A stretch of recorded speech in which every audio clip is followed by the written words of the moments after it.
Štovani, dragi moji, ovo što vidite za mene je kamp Rock Hill, Upper New York, Iroquois kamp, music kamp, u kojem Amerikanci dolaze iz cijele Amerike i mi nastavnike iz Evrope koji ih uče da sviraju, da pjevaju, da igraju. Dakle, imaju nastavnike iz Srbije, iz Hrvatske, iz Crne Gore, Makedonije, iz Bosne i Hercegovine, iz Grčke. Imaju nastavnike za pjevanje iz Albanije, iz Bosne i Hercegovine. Ja ove godine učim Amerikance da pjevaju sevdah. Dvije klase, one koji nisu nikad tako nešto radili i za one koji su već uzimali klase. Tako da, sve ovo što budete vidjeli danas će biti, nadam se, vrlo interesantno za vas. A ja ću nastaviti da ovih 7 dana, ovo traje od 10. do 17. augusta, Upper New York, Iroquois, dakle Rock Hill se mjesto zove, možete čekirati na internetu i sve ovo što budete vidjeli su Amerikanci, ljudi koji su došli da nauče nešto o balkanskoj kulturi. Ja mislim da je ovaj pokret, u stvari ova organizacija EEFC, ukucajte EFC na internetu, nastala kad je hippie pokret prestao da živi. Tako da su ovo ljudi koji jednostavno nisu znali šta će sa sebe i onda su pronašli balkansku kulturu i evo, ovdje ćete vidjeti djecu koja uče da igraju i pjevaju našu muziku i da sviraju našu muziku i ljude koji su na ovaj način uključeni u balkansku kulturu, šta god to bilo balkansko, dakle, bosansko ili nešto drugo, dakle, došlo da nauče nešto. Pa, ajde da vidimo. Ja bih htjela Dajru da naučim bolje, a ona ovo radi, tako da... Vidjet ćemo se sutra, ajde, nema veze, možda doći nekad kod nje, nekad kod mene. Važi, tako. So again, be brave, be bold, be heroic. See you first period tomorrow morning. You and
music and many musicians and great dancers.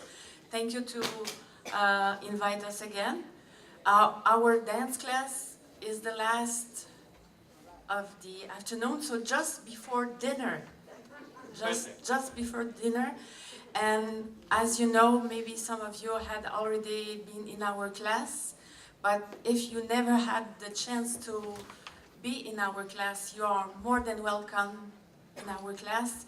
We would like to share with you our passion and bring you some smiles in your faces and give you some happiness. But because for us that's the main point about Romanian tradition.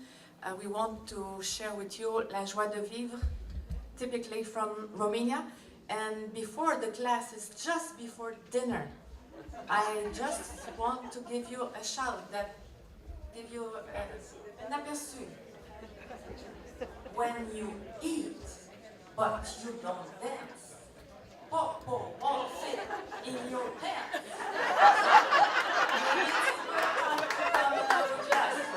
From here, what we remember from the camp, the food is delicious. So be ready, be prepared, and you are more than welcome in our class. Thank you very much, everybody. I will give you a small demonstration for our class.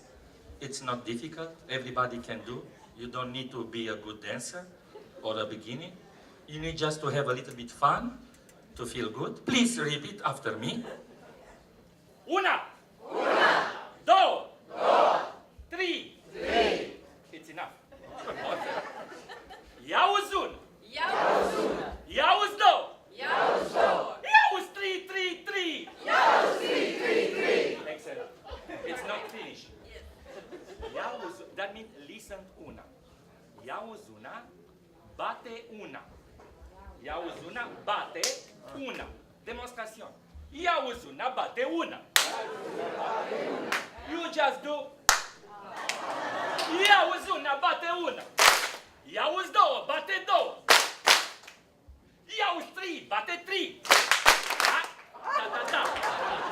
Iauzi trei, bate trei. Bravo. Iauzi patru, bate patru. One more time. Iauzi patru, bate patru. Iauzi cinci, bate cinci.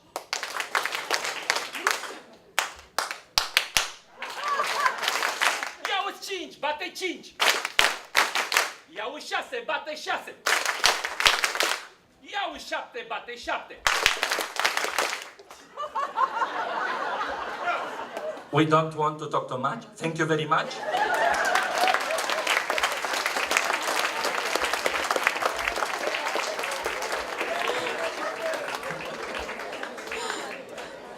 And now, last but certainly not least, I'm happy to welcome a brand new teacher to our staff, straight from Montreal via Moldova.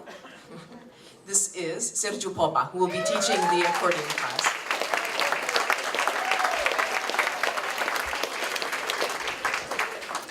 Yeah. Good evening to everyone. I'm very happy to be here. It's such a great introduction we had. I had some information before I arrived here. I checked the camp. I love it. Nice people. We're gonna have fun for the rest of the week. And I'm gonna play some music from Eastern Europe, Moldova, Romania, some Romani music from there. I'm gonna be teaching two classes, accordion class and the Transcarpathian group. I don't know which is the slot. It's 12 second and second slot and yes. So feel free, whatever instruments you have, to join. And what else? I'm gonna play.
hand over the right shoulder, and then you hold.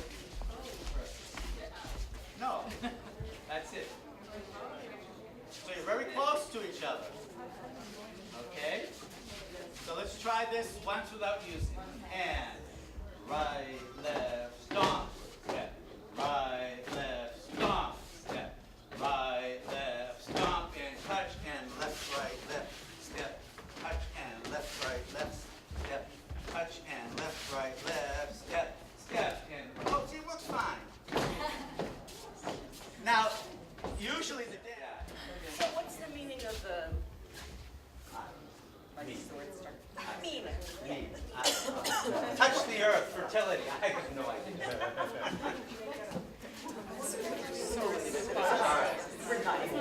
The life will be it.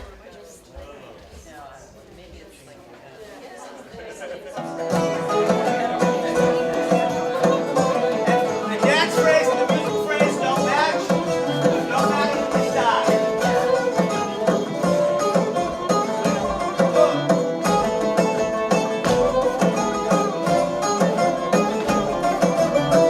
Kalevin basındayım, Leylam yar yar Leylalum, Leylalum.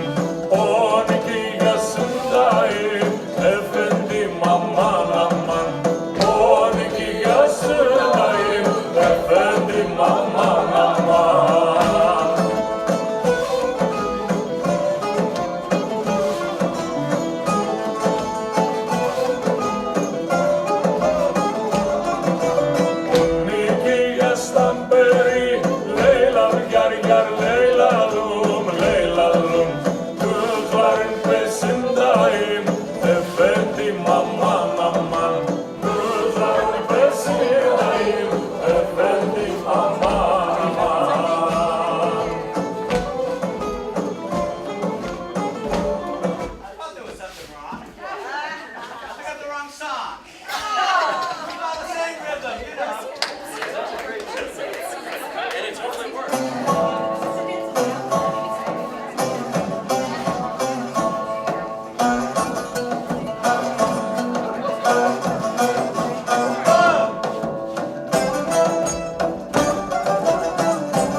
want from me?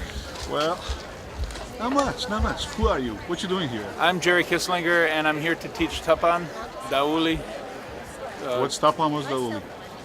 It's the same thing. These are drums from the southern Balkans, and where you play the dance rhythms. Originally played with zurna, and now played with anybody who will let us play with them. So how you get involved with this? When I was a teenager in St. Louis, I started folk dancing, and I was a drummer. I played in a band called Leroy and the Lugnuts.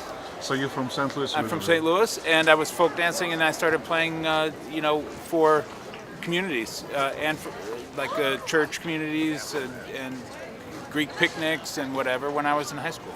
Wow. So you live now where? I live in New York City. So how EEFC actually originally started?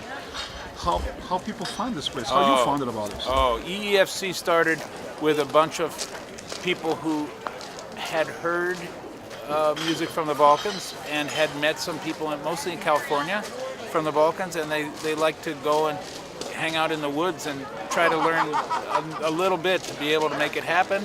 So at the beginning it was really a bunch of friends in the woods in California and a few teachers from over there, and then over time it really evolved and became much more a higher level of music and a higher level of organization. Does most of these people, most likely they got a family with them, or everybody comes? It's really mixed. In the beginning, it was nobody had families. Oh my God! It was a whole different energy. Young, huh? Yeah, no families at the beginning, and now it's really all generations. There's maybe 4 generations that came. Oh my God! Hi. What's your name? I'm Eva Selena Primack. I'm originally from Santa Cruz, California, and I've been singing Balkan music since I was 8 years old. Eva, you was last year in Mendocino teacher. Are you teaching this year, or? This year I'm actually not teaching, though I'd love to. I'm here as a member of the board of directors from the East European Folklife Center. Well, so how you get involved in the community?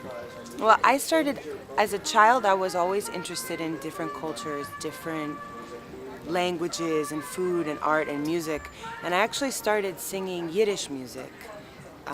It's, yeah, of course, kind of similar part of the world. But my parents were so impressed that I had taught myself these songs, and they wanted to find someone who could help me. In my town, Santa Cruz in California, there was nobody, but there was a young woman, Ruth Hunter, who sang Balkan songs and played accordion. And know Ruth, yeah. Everybody knows Ruth.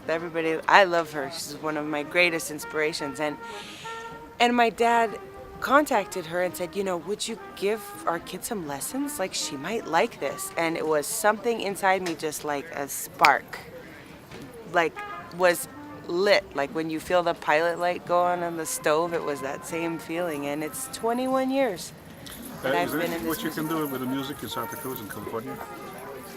I don't live in Santa Cruz, California. Really? I mean, I live in Brooklyn, New York, and I've been there for 6 years.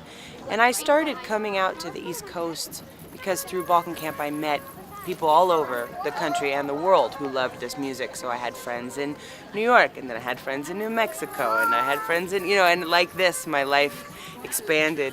But I started going to New York, and it became pretty clear that New York was a strong place for me to be musically because of the combination of all these different music scenes in one place, plus well-established large immigrant communities. Because I didn't just want to work with the Americans who like the music, I wanted also to be able to go, into the different communities, to the weddings, to the parties, to have the music and the context at the same time. What you're doing professionally?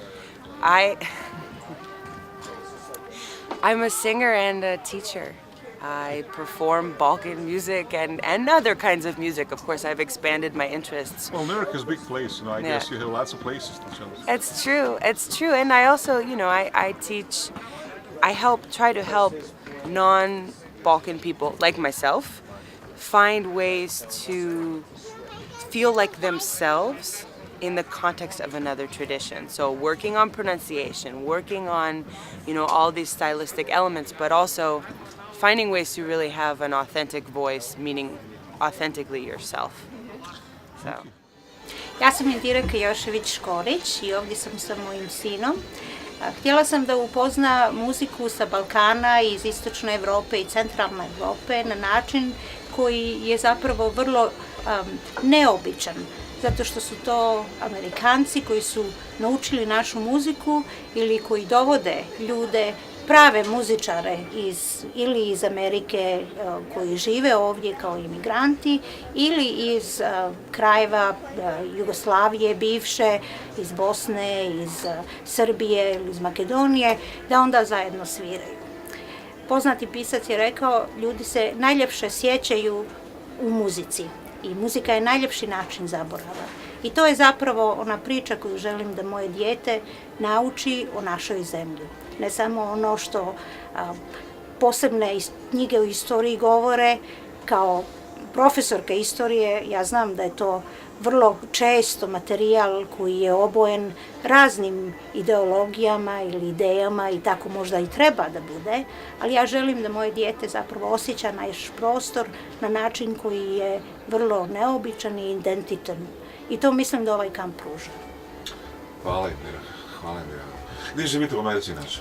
Ja živim između New Yorka i Vermonta u jednom malom gradu koji se zove Rutland. Ok. Dobro, i čime se u posljednje vrijeme bavite? Bili ste prije, radili ste za... Radila sam za nekoliko nevladinih organizacija, American Friends Service Committee, International Organization for Migration, International Red Cross and Red Crescent, a ovdje predajem istoriju na Kingsborough College u Brooklynu. Koliko dugo živite u Americi već? Gotovo 2 decenije. Oh my god, hvala vam lijepo za ovo. Hvala i vama na prilici da se obratim vašim gledateljima. Prijatno. Ok, ja sam Vesna Božić. Ovdje sam na kampu jer isto kao što Indira kaže da pružim priliku deci svojoj da vide i da poznaju taj Balkan kroz muziku. I ja isto ga predajem ne na fakultetu, a kroz svakodnevnu priču i čak i moju priču koju sam ja želim da oni znaju moju priču i istoriju Balkana kroz moj glas i to je taj raspad Jugoslavije koji sam ja, kao što smo svi doživjeli, ja sam rasla u Čikagu, došla sam kao mala, rasla u tom jugoslovenskom konceptu i društvu divnom i vidjela raspad kroz baš na tim igrankama i slušala taj rasizam koji je neviđen i pobegla sam odatle i mrzela sam. Došla sam do toga da sam mrzela svoj identitet kao Srpkinja rođena u Beogradu. Na kraju sam najlepše se provela i najmirnije usred Beograda za vreme rata sa nevladinim organizacijama, antiratnim pokretom, ženama u crnom i raznim ljudima koji su se borili protiv tog ludila, prosto da opišem. I šta ja znam, na kraju sam prešla da radim sa izbjeglicama. Otišla sam kao novinar iz Čikaga, radila po ratištu za Reuters i za razne kuće i onda prešla sam da radim sa ženama i za Oxfam, nevladinim organizacijama i sa izbjeglicama tu i tamo i vratila se u Čikago i radila i prešla sam da radim za vladu američku kao politički azil sam radila 8 godina, pružala ljudima koji beže sa svih strana sveta. To sam osjetila da sam doživjela pun, kako se kaže, full circle, jer je moj otac bežao kad i kad i bio je u logoru 50 i neke i moja majka izbjeglica iz Drugog svjetskog rata i tako da sam ja nekako i slušala sam sve te priče sa Balkana, iz Bosne i to mi je bio vrhunac života da ja mogu da odlučim slobodu nekome. To me vodilo onda u Rusiju kao diplomata za američku vladu, da radim u ambasadi američkoj i tu sam se isto bavila sa izbjeglicama koji su bežali više iz religioznih razloga. Kad je raspad Sovjetskog saveza bio, tu su bili Jevreji pretežno koji su ceo život mučeni i drugo, ovi drugih manjinskih religija, to se zove ovi evangelical Christians po bivšom Sovjetskom savezu, oni su strašno stradali i to sam ja radila s njima i drugima.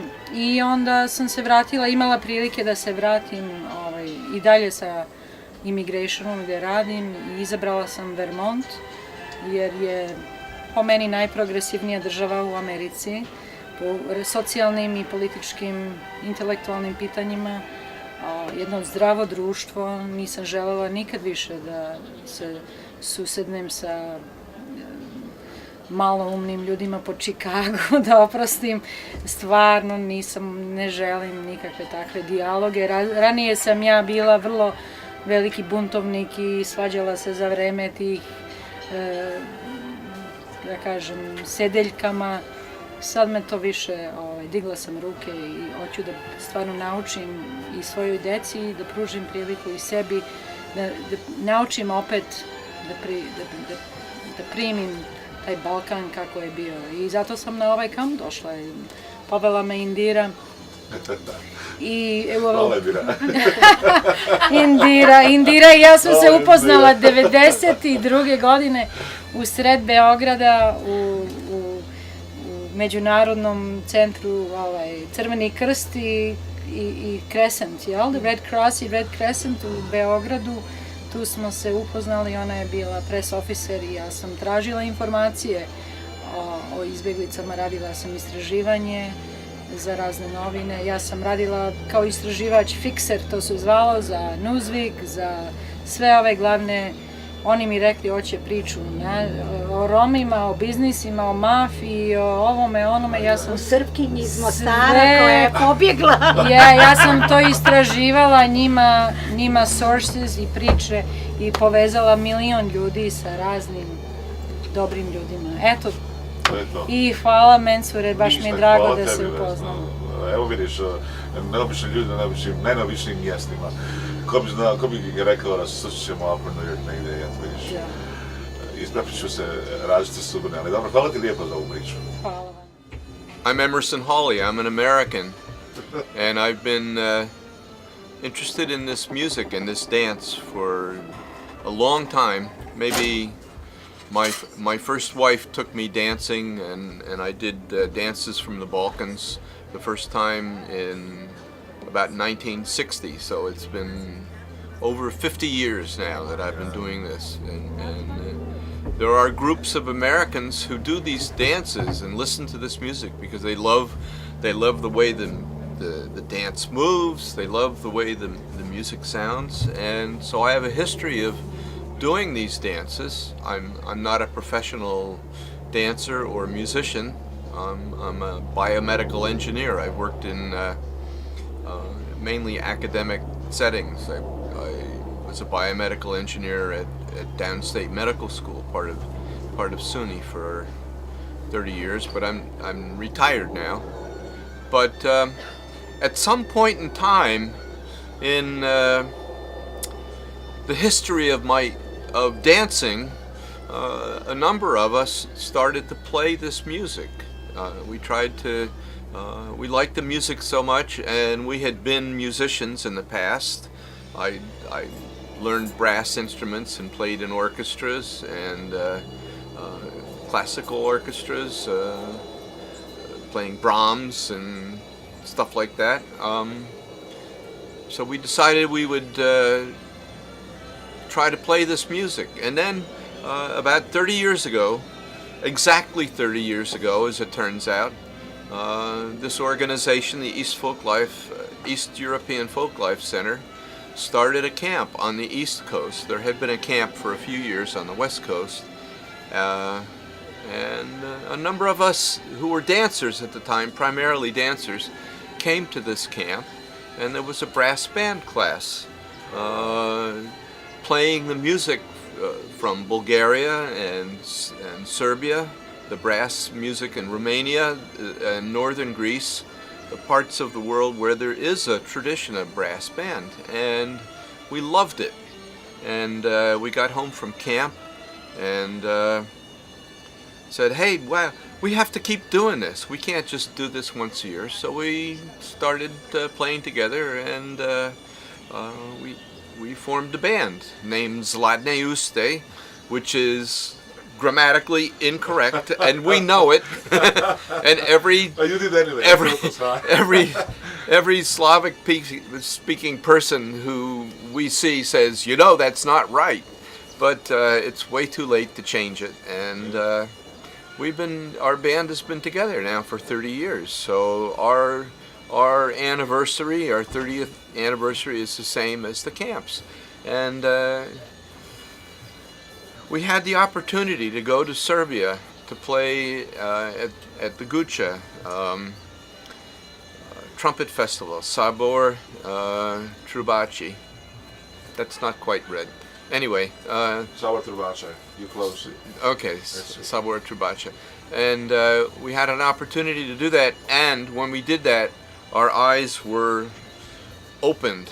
Up to that point, we really didn't know anything about the music except what we heard in recordings and stuff. And when you're immersed into the middle of 10 separate brass bands playing all at the same time, you're really impressed with the power of this music, and that changed our trajectory completely. And we up to that point, we'd had accordions in the band, and we even had a flute.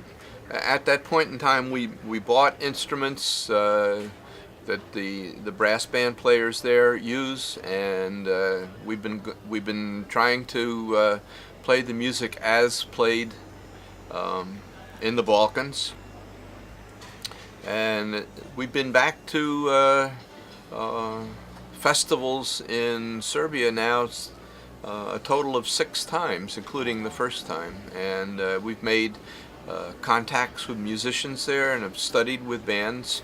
And one-on-one is the best way to learn something. And we've done that. And we try to play as the bands there do.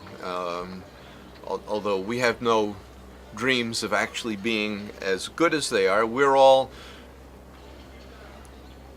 have different occupations. The people there, the musicians there, spend all of their time at being musicians, and there's no way we could approach the quality of their playing and the intensity of their playing, and but we try. Thank you very much, sir. Appreciate it.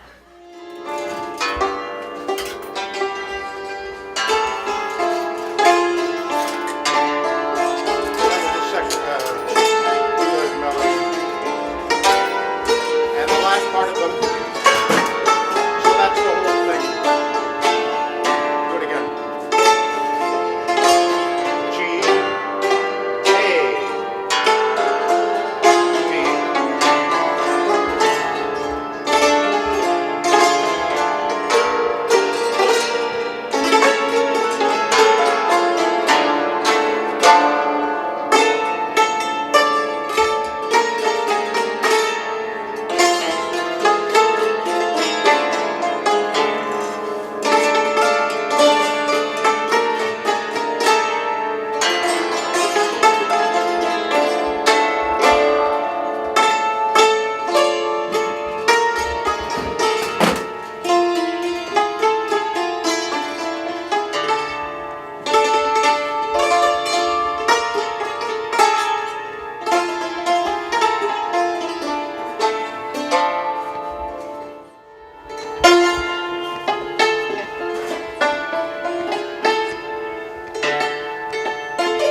Hi, I'm Larry Weiner. I live just outside of Washington, D.C., and I'm one of the people that had been coming to EEFC's Balkan Music Camp for on the East Coast since 1983.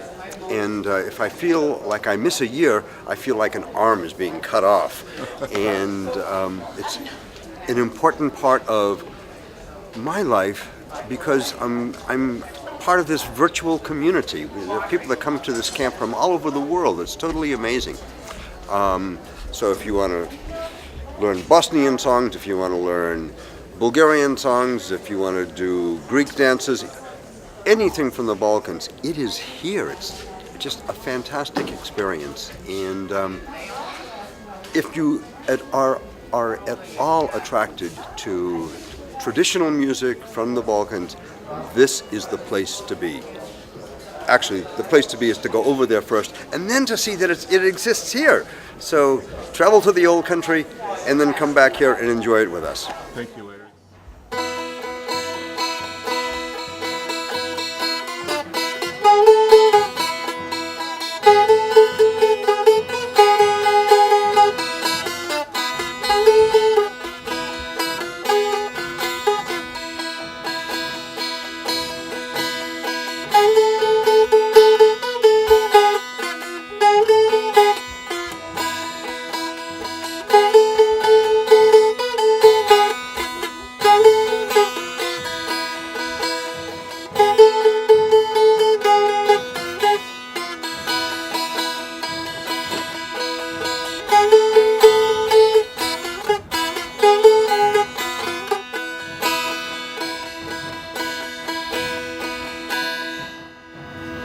Bravo. Bravo. How old are you, Peter? 11.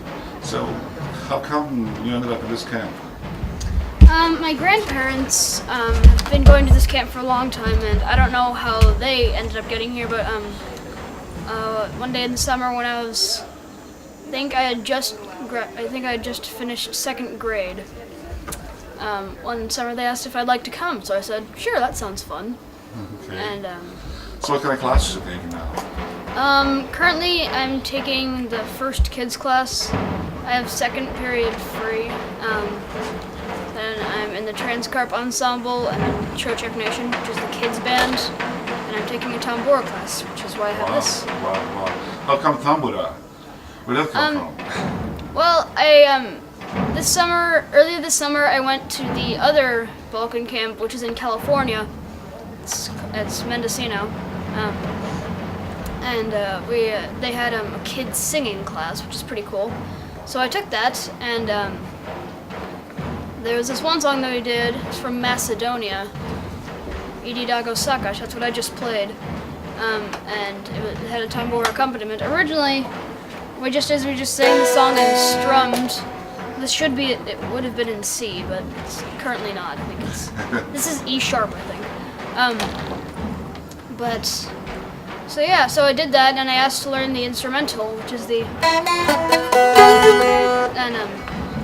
so I asked to learn that, and I learned it, and I found out that playing tambura was a lot of fun. And I've never actually done a strumming instrument like this. I mean, like, I've played a lot of instruments. I've played recorder, I've played piano, I played viola, but I've never played anything like guitar or tambura. I've never played anything like that before, so Thank you, Peter. Thank you very much.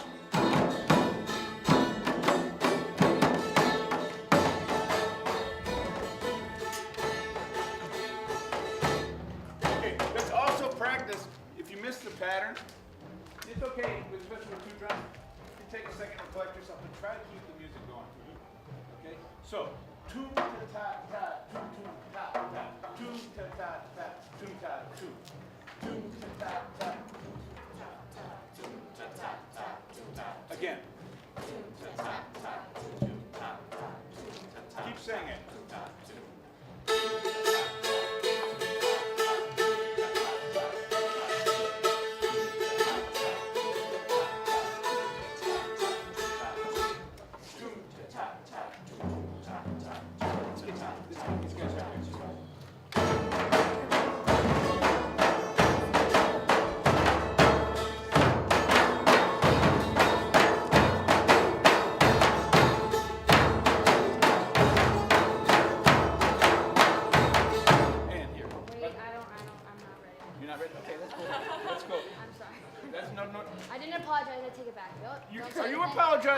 apologizing?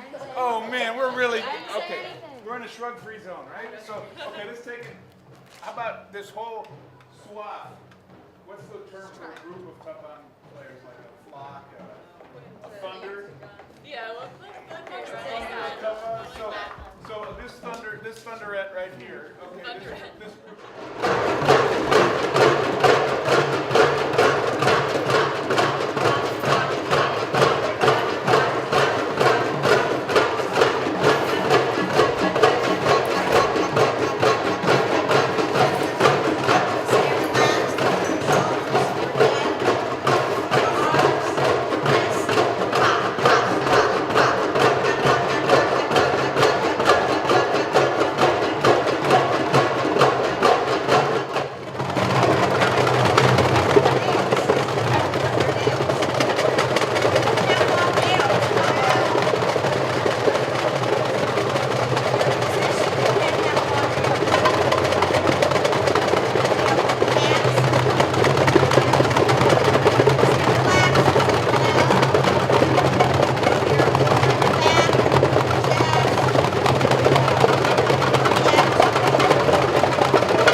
If I speak, I will say ide, short, but in singing, ide, it is legal.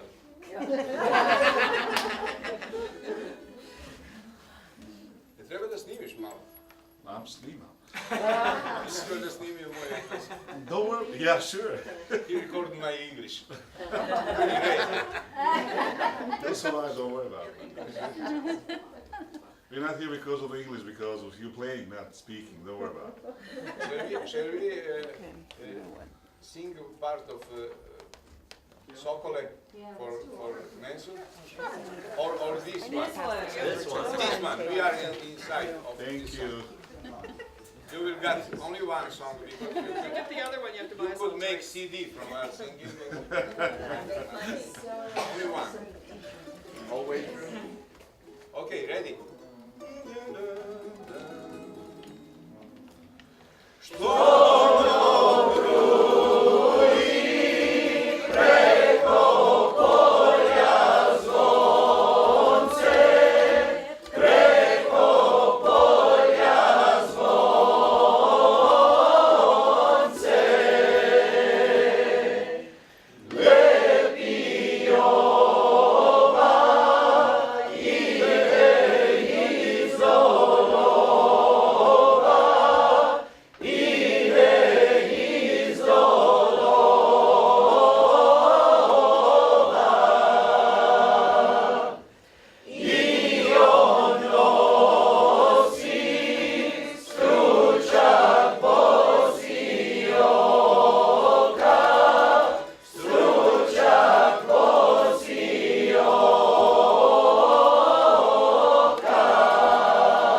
ćete ikad više javiti Majko Mila is a repeating twice, right? There's a repetition there. And the third verse is zaboravit. Zaboravit. Nikad neću. Nikad neću. Tvoje oči. Tvoje oči. Blage mile. Blage mile.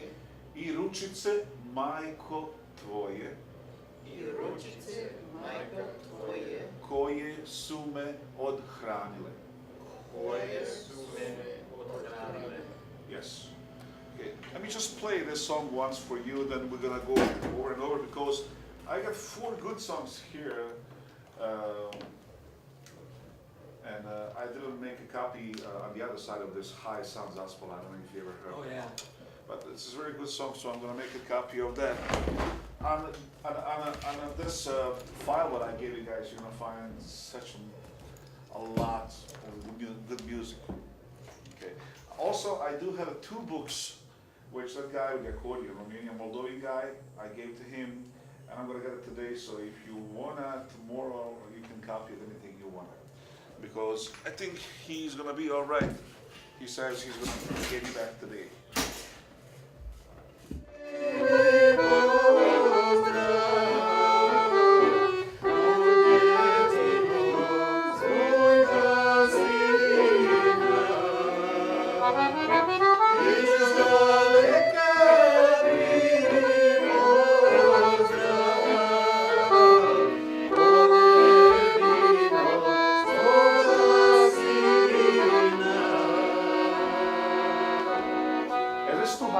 Should I go down one? Is it okay? Ladies? Is it okay for the women if we take it down? I don't mind at all, actually.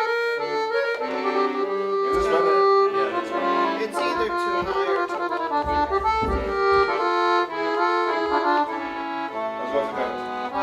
Tebi majko mislite, preko polja I planina, izdaleka primi pozdrav od jedinog tvoga sina.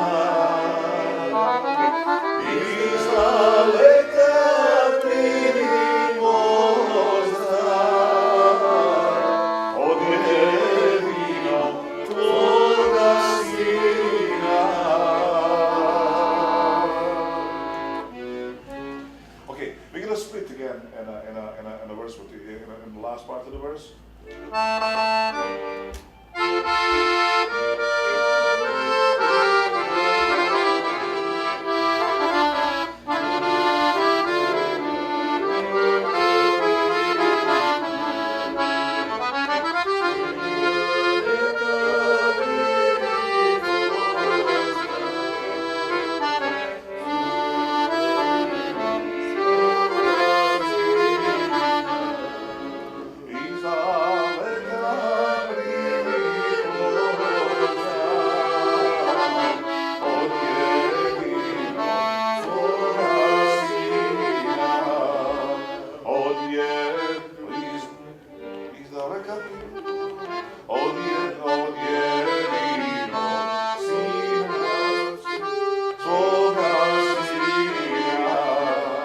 This part is going to be here.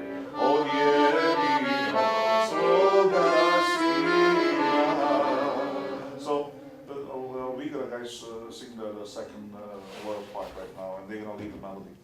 Okay? I figured out why it's svoga. It's because he's saying primi. Yes. Primi svoga.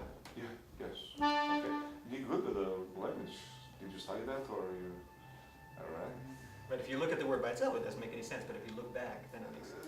Yeah, you have to look in the context. That's why it makes sense in the context, you know. But it should be like you said, tvoga sina. But when you talk with her mom, if he talking with his mom, that's why it's really pozdrav with tvoga sina. Tvoga sina. Svoga also.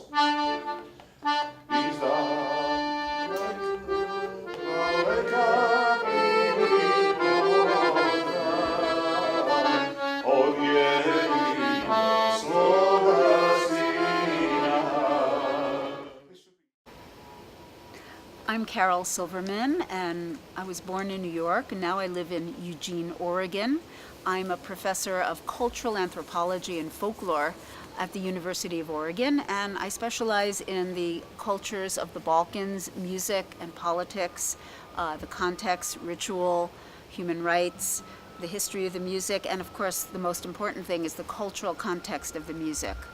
So I'm sure many people in the Balkans know or would be surprised to learn that there are many Americans interested in the richness of Balkan music. And I'm a person that has devoted my life to Balkan music. I feel very lucky that I was able to take my hobby and actually make it into my career. Basically, I started out as a folk dancer, going to clubs after school and college, learning as many dances as I could from the former Yugoslavia, from Bulgaria, Macedonia, and Greece. And then I was able to visit the countries for the first time in 1971, and very, very regularly throughout the 70s for summer festivals. And at that time, we were like crazy for this music, and we would look at an album and find a name or a village, the name of a village, and find it on the map and figure out how to get to a festival, ask people, how do I get there? I learned the languages back then, so now I speak Bulgarian and Macedonian and a little bit of Romani, the Gypsy language. And it was basically a kind of youth hobby. But then I went to graduate school and I was able to make it my career and learn the analytical techniques, the history, the context, all about where the music comes from and the role it plays in people's lives. And it's been an amazing journey. I feel very lucky to have interacted with very amazing Balkan artists like Mensur, who's a very, very old friend of mine. We met, over 20 years ago, I think. Yeah, over 20 years ago. My husband, Mark Levy, founded the Balkan Music and Dance Camps, and that was a place where Americans could go to learn Balkan music. At that time, this was before 1989, before the Balkan Wars, we were looking for people from the Balkans in the United States to learn from, because otherwise we're learning from records or from notation, which is not very good. We try. So we were lucky to have a few people from the Balkans who we recruited to come and learn music from. And Mensur Hatic was one of those. And then after 1989, more Bulgarians came and so on. So basically we had a kind of opening up through the years of our ties to Balkan artists and Balkan performers. And now here we're at a Balkan music camp where half the staff, I would say, is from the Balkans and half are Americans like me who have learned. Carol, pomogla si mnogim Romima koji su došli iz Bugarske, iz Turske. Reci nam nešto o tome, molim te. Yes. Well, for the last about 20 years of my life, I've turned my attention to the Roma or Gypsies of the Balkans because I noticed a paradox that Roma are very respected for their music, but very rejected as people. So there's a social stigma and discrimination against them. And this was reminiscent of actually other groups I know, like African Americans in America. And to me, that was really, really interesting. So I started spending quite a lot of time with Roma. First, I spent time with Roma in the United States. Roma who came way before 1900, 1880s. Groups that came from Russia and Poland, from Serbia as well, and other parts of the Balkans, but not from the contemporary Balkans. And they have a different kind of music. So I began to see that Roma have extremely diverse musical styles. And in the Balkans especially, they've played a tremendous role in professional music, earning their income from patrons who are Roma and Bosnians and Serbs and Croats and everybody else. So their repertoires are huge, and they learn in family situations, traditionally like most people in the Balkans, but they've kept quite a lot of family music still alive today. So Romani music is very much alive. Ti si nastupala, ako ne znam da li još nastupaš sa Jurijem Junakovom, možeš nam reći nešto o tom projektu, pošto je Jurinakov projekat koji si ti uradila unazad godinama. Yes. I have sung for quite a few years with Yuri Yunakov. Yuri is a Romani saxophone player from Bulgaria, and he came over in the mid-90s after 1989 as a refugee. I helped him prepare his asylum application as a persecuted musician. He was, I think, the first Bulgarian Rom to get political asylum in America based on fear of persecution. And he established an ensemble in New York. I live in Oregon, but I was invited to join it, and I used to go traveling with them and touring. I don't do that anymore, but we have 3 or 4 albums together, and he's basically, you know, I would say like family now. I've seen his children grow up, I've seen his grandchildren now grow up, and he's a very well-established musician in New York. Your husband is actually one who's responsible for everything what happening years after he founded this Yeah, my husband, organization. Mark Levy, had this idea of learning about Balkan music in a beautiful nature location Surrounding, yeah. and bringing people from the Balkans to enrich us Americans with their music and their cultural context. And this is the outgrowth of his vision. He ran the camps himself for over 15, 20 years. I helped a little bit, and now he's given it over to a nonprofit, and it continues. It grows. There's many young people here. It's doing very, very well. What about your daughter? She's involved also in this. Yes, we have a daughter who's 27 years old, and she's traveled to the Balkans with us many times, and she's interested. She's a dancer, she sings a little bit, and she's very comfortable with people from all over the world. To me, that is the most important thing It about is. music, It is is. that it brings you to diverse people. And Absolutely. to me, what's also important about music is that you can work through politics with music. Music is political, and it has caused conflict. It's used in conflict, but it also can be used to build bridges for peace. And I think I'm very much in favor of that. And I think one thing I would say, a lot of Americans do romanticize Balkan music. They think it's all fun and beautiful.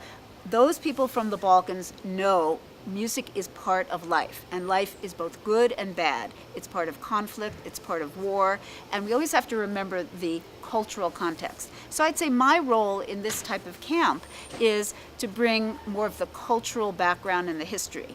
Of course, I teach singing, I teach Romani singing, I've taught Bulgarian singing, Macedonian, but to me, it's really important to remember that there are cultures and histories attached to this music. It's not just music.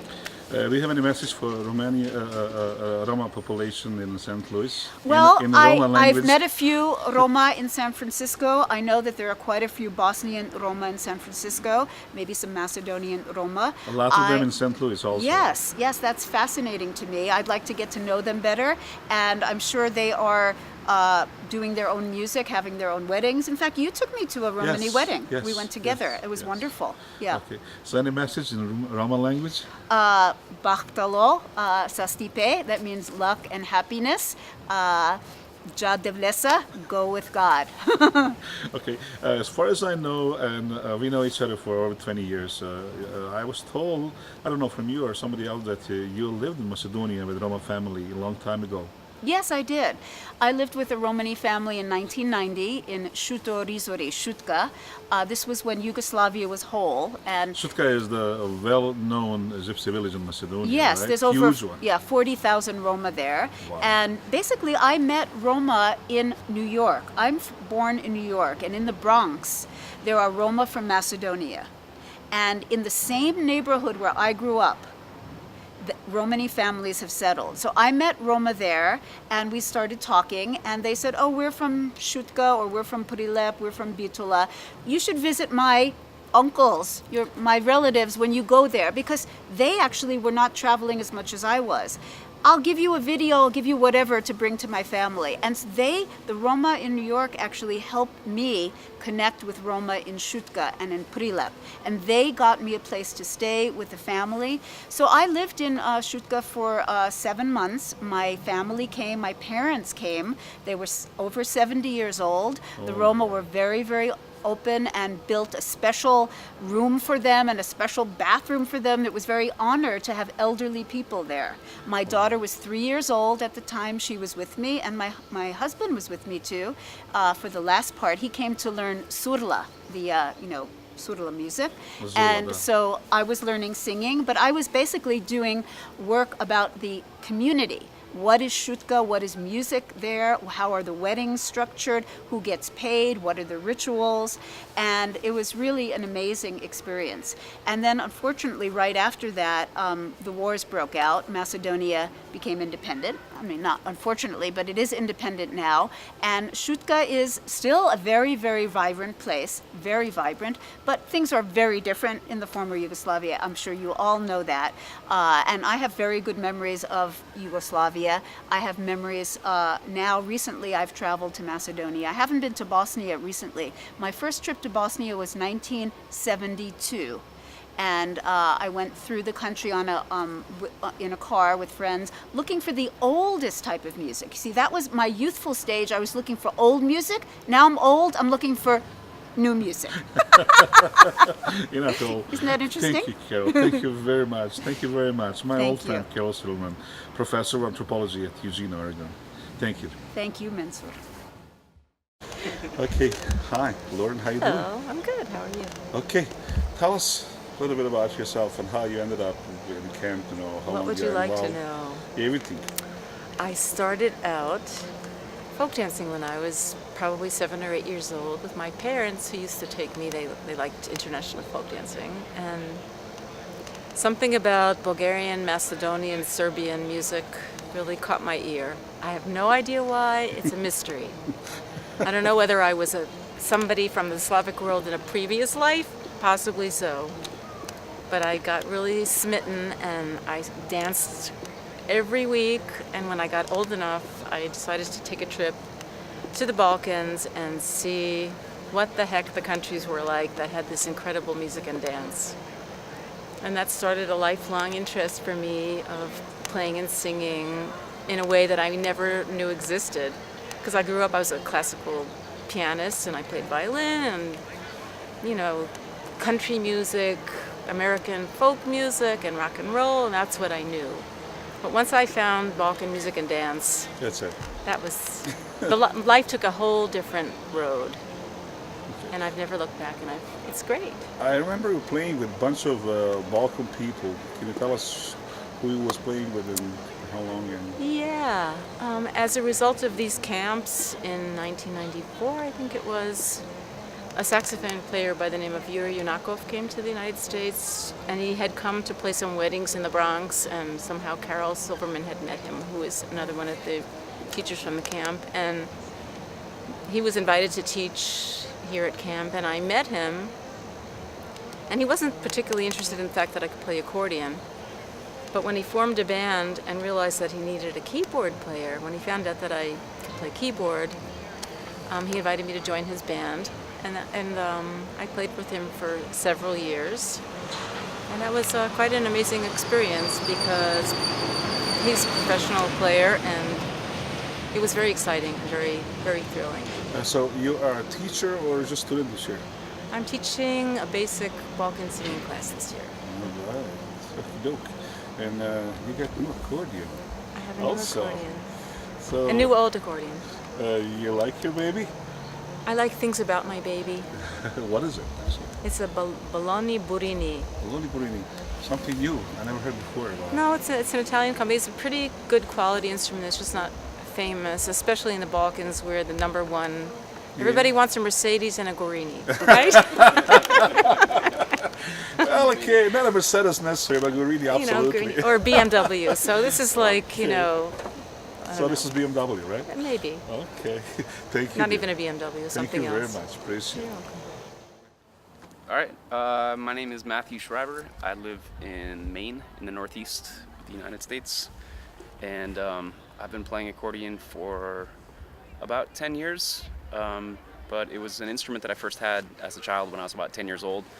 My father plays traditional Irish music, and at a Irish music festival, there was a small accordion that he bought me, and I was kind of fascinated with it, and then I think it broke within a period of a couple months. It was a little tiny toy accordion, and then it just stayed in my mind for a long time. I played other instruments. I played piano and I played bass, and then about 10 years ago, I was traveling in the Czech Republic, and I saw people play the accordion in a way I had no idea the accordion could be played. And when I came back to the States, I borrowed an accordion that belonged to the grandmother of a friend of mine, and just started exploring the instrument and figuring it out. And I wasn't necessarily interested in Balkan music at that time, but I was looking for American genres of music that the accordion fit into that wasn't the standard American accordion music, which didn't interest me very much. And that quickly led back to Eastern Europe. My grandfather was born in the Ukraine, and he listened a little bit to Eastern European music as I was growing up, and I wasn't interested in it in the time, but that was always kind of in my head as a style of music that embraced the accordion. And I think if you play the accordion, eventually you get led to the Balkans, because that's maybe the richest well. Usually people here in this country, when they talk about accordion, they make fun. It's nice to see somebody who doesn't take accordion that, like, take it seriously. Would you say it seriously? Yeah, I mean, it's my profession. I'm a performer and I teach accordion. I work at a radio station in Maine part-time, but I play with a band. I play with a band in New Orleans and I play with a band in Maine. So they're very far away, but between the two, I make a living playing music. So what you doing at the radio station? I'm a board operator, announcer. All right. Yeah. Nice. And what's the radio station is? MPBN. It's the NPR affiliate for Maine, the Maine Public Broadcasting Network. Wow, nice. Can we hear guys playing or something? Yeah, sure.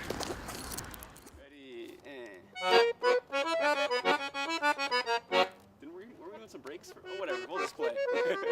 Don't worry about it.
Hi, Margaret. How you doing? Hi, I'm well, thank you. Okay. Can you tell us a little bit about heritage? Who are you? I mean, obviously, you told me in a conversation before that you got some connection with former Yugoslavia. So what happened actually? Right. Well, my father is from Sarajevo. He was an Ashkenazi Jewish family. There were 4 brothers and 2 sisters, and everyone left in the 20s and 1920s, right? 1920s. My father came first. His older brother came in 21. My father came in 23, and then younger brother and sister and father came later in the 20s, and one sister stayed behind in Yugoslavia. So do you have uncles and cousins and family? Well, you know, it's kind of sad actually. I have lots of cousins. I have no brothers and sisters, but lots of cousins. But they don't feel any connection to Yugoslavia, and I feel a big connection. Did you ever go to see? I've been former country? I've been twice. Where? Or 3 times. Well, I've been to Belgrade and I went to Sarajevo. I saw the house where my father was born. I saw the house where he grew up. He was still alive then. I saw the synagogue. I saw the school that he went to, gymnasium. So do you know from which part of Sarajevo he is? Well, I know exactly because I know his street was called Terezija ulica, which is now, well, 20 years ago is Dobrovoljačka ulica. Now I don't know what it's called. All right. So how you? Do you know where that is? Yes. Okay. I know. It's next to the synagogue. Yes. Okay. You know, Sarajevo is the only city when you can see, you know, mosque, synagogue, and a couple other, you know, places, you know, religion, you know. Right. Not many towns around the world got to know that. So, Right. You know, so Christian church, you know, Orthodox church, you know. It's a nice place. But so this, not hard to find a synagogue in Sarajevo. right, and the stories I heard were very nice stories that people got along, and I remember my father showing me a photograph of his school. And you know, you say, well, this one was Serb, and this one was Jewish, and this one was Muslim, and this one was this, and this one was that, and it's no problem. You It know was. you know about Haggadah, you know, right? Yes, The- yes, the- of course. The only Haggadah in Sarajevo from Of the course. Spanish Inquisition. Right. The oldest one in the world, I guess. Right, right. So how you find about this place, man? This place? I do folk dancing in New York. Okay, so you live in New York, right? I live in New York. So what you do for a living? I'm a lawyer. Oh my God. I'm a labor lawyer. All right. Okay, Yes. so a lawyer and folk dancing, how that goes? Well, you know, I started because when I was in college, my roommate was a folk dancer, and she used to drag me around. And then I stopped for many years. And then I saw a little announcement in my gym, in my fitness club, that, do you know George Tomov Yes. from Macedonia? Yes. That George was teaching a class 2 blocks from where I live. And I said, oh my God, George is in my neighborhood. You have to go, huh? I have to go. And so that's how I got back into it. Okay, so is any family member involved with this, or this is just you? It's just me. It's just me. No one else is You interested. got kids? No, unfortunately. And no one except my older, I told you there was one sister who stayed in Yugoslavia because she was married. She has 2 children, and they're the only ones who speak Serbo-Croatian. I still call it Serbo-Croatian. Yes, I know. No, it's all right. And the rest of us don't speak. Did you ever try to learn from your dad? I did learn, I took classes, my father was the generation where when you came to America, it's where in America we speak English. So his English was perfect. He had no accent. He spoke very well. He was 17 when he came. So what he did for a living here? He was an accountant, and he worked for the government. Oh, right. Well, thank you very much for the sharing and all this info. Thank you. Thank you.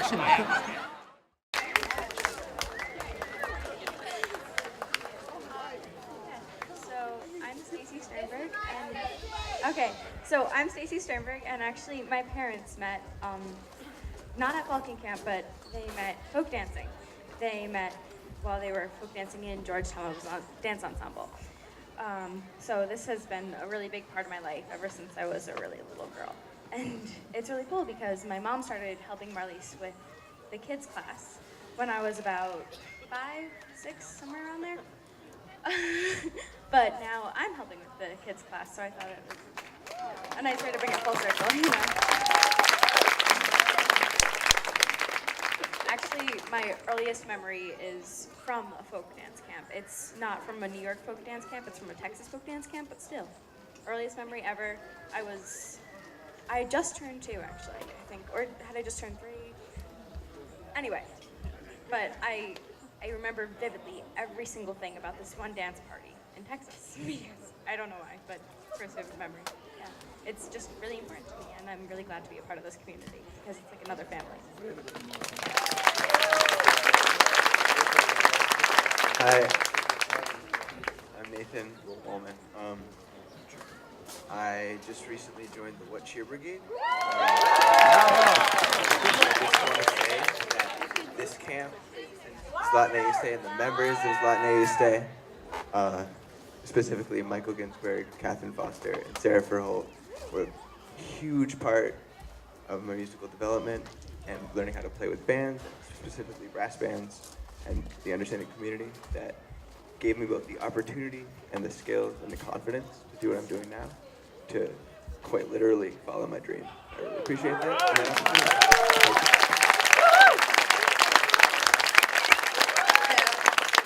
I'm just going to be quick here.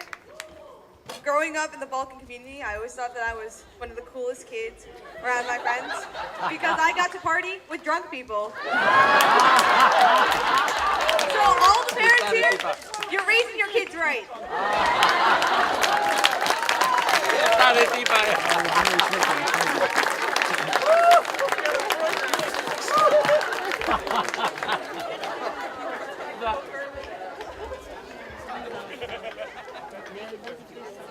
Oh, hey, Jesus. I was gonna let the kids end this, but I just want to stand up here and say hi and say thank you so much. And I guess the biggest, I told the kids this yesterday, I'll tell you guys, the Chotek Nation kids, I just said to them, the music that they're playing is the great-grandchild of the music that the oldest people at camp that they know went and found. And we traced the 4 generations. We listened to the recordings, the field recordings that ZU had played for me and sent to me when I joined the band. Then we listened to the recordings that ZU had made of the tunes. And then I played for them as I know the tunes, having learned them from ZU. And now they're playing the tunes, as of today, in 48 hours. And it's been magical. I can't even tell you what it's meant to me. I haven't been here 30 years, I've been here about 15. And I joined this community when I was totally insane. And like, whatever, 20-something. And now I have kids, and they're here. And you know, I grew up going to classical concerts. That was what I thought music was, orchestras. And they're growing up going to brass band concerts. And that's what they think music is, and I couldn't be happier. So thank you so much, everybody, for making it happen.